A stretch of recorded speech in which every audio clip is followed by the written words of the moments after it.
لاکھوں درود و سلام اس معصومہ پر جس کی کریمی کے طفیل نور ہدایت شہر کم سے پوری دنیا میں ذو فشاں ہے، جس کے زائر کے مدارج میں پہلا رتبہ یہ قرار دیا گیا کہ وہ اہل بہشت میں داخل ہو جاتا ہے۔ کریمہ اہل بیت حضرت فاطمہ معصومہ کم سلام اللہ علیہا کی حسرتناک شہادت پر پلسر نیوز کی خصوصی رپورٹ۔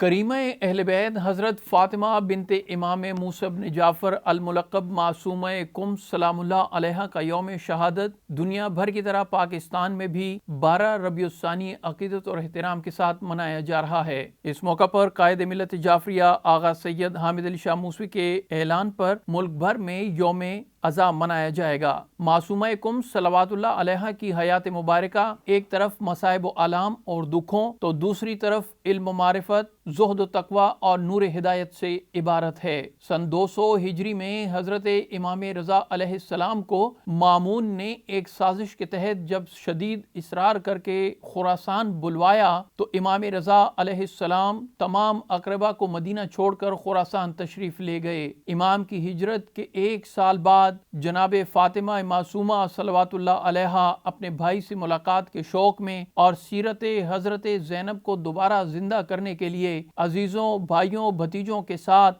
خراسان کی طرف دشوار گزار راستوں پر چل پڑیں۔ اس سفر کے دوران ہر مقام پر اپنے بھائی کی مظلومیت کا پیغام دنیا والوں تک پہنچاتی رہیں۔ دشوار گزار راستوں سے ہوتے ہوئے ایران کے شہر ساوا میں پہنچیں۔ ساوا کے رہنے والوں نے جو دشمنان اہل بیت تھے عباسی حکومت کی طرف سے مامور تھے کہ اس کاروان کا راستہ روک لیا جائے اور حضرت معصومہ کم سلام اللہ علیہا کے ساتھ تشریف لانے والے بنی ہاشم کے ساتھ جنگ کرنے پر اتر آئے اور نتیجے میں تمام جوان شہید ہو گئے، حتیٰ کہ ایک روایت کی بنا پر حضرت معصومہ سلام اللہ علیہا کو بھی زہر دے دیا گیا۔ زہر کی وجہ سے اور شدت غم و اندوہ کی وجہ سے آپ کی شہادت ہوئی۔ ان حالات میں خراسان جانا ممکن نہ رہا تو آپ صلوات اللہ علیہا نے قم کا ارادہ کیا، شہر قم کا راستہ معلوم فرمایا اور فرمایا مجھے قم لے چلو، اس لیے کہ میں نے اپنے بابا سے سنا ہے کہ قم شہر مومنین کا مرکز ہے۔ جب قم کے لوگوں کو خبر ہوئی، خوشی اور مسرت کے ساتھ آپ کے استقبال کے لیے دور پڑے۔ آخر کار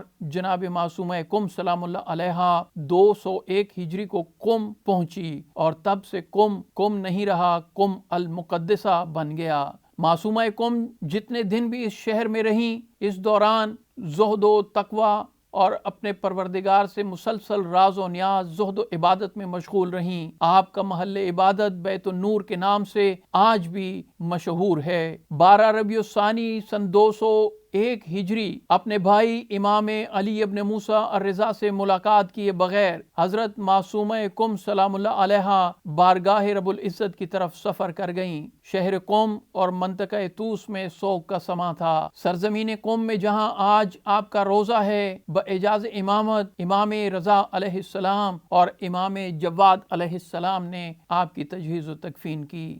زیارت معصومہ قم سلام اللہ علیہا کے بارے میں یہ بات غور طلب ہے کہ 14 معصومین علیہم السلام کی زیارت کے بعد جس قدر ترغیب آپ کی زیارت کے سلسلے میں دلائی گئی ہے، اتنی ترغیب کسی اور کے بارے میں نہیں ملتی۔ 3 معصوم شخصیات نے آپ کی زیارت کی تشویق دلائی ہے۔ شیخ صدوق نے صحیح سند کے ساتھ حضرت امام رضا علیہ السلام سے روایت کی ہے کہ جو معصومہ قم سلام اللہ علیہا کی زیارت کرے گا اسے جنت نصیب ہوگی۔ حضرت امام محمد تقی علیہ السلام کا ارشاد ہے کہ جس شخص نے بھی حضرت فاطمہ معصومہ قم سلام اللہ علیہا میری پھوپھی کی زیارت کی وہ جنتی ہے۔ اسی طرح حضرت امام جعفر صادق علیہ السلام کا ارشاد ہے کہ زیارت معصومہ جنت کے برابر ہے۔ حضرت امام رضا علیہ السلام کا ارشاد ہے کہ اے سعد، جو شخص بھی فاطمہ معصومہ قم سلام اللہ علیہا کی زیارت کرے گا اسے جنت نصیب ہوگی یا وہ اہل بہشت میں سے ہوگا۔ آئیے 12 ربیع الثانی شہادت حضرت معصومہ قم سلام اللہ علیہا پر یوم عزا کے غمناک موقع پر بارگاہ امام زمانہ علیہ السلام میں تعزیت و تسلیت پیش کر کے بہشت بانٹنے والی کریم اہل بیت سے اپنے دامن مراد کو بھی بھریں اور اخروی نجات بھی حاصل کریں۔